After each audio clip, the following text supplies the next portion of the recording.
bensaa kuluneiden paskiaisten hakemiseen ihan sikana ja sitten nää juntit ei oo mitään aikaiseksi. Täytyy kyllä myöntää, että ei se Samulikka kauhean hyvässä pedossa ollut.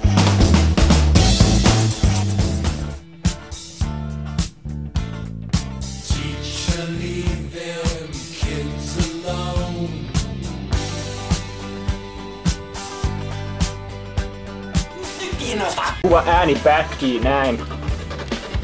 Se on ihan yleistä täällä meidän studiollamme. Nyt sopii hyvin! Hyvä ajatus! Täydellä dynamiikka.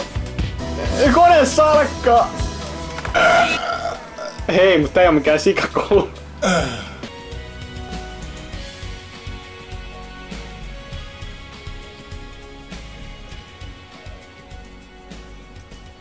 Ihan hyvältä kuulostaa. Esa herjaa minua.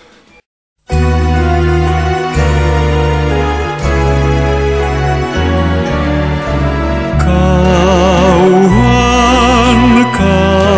katsoin sinua syvälle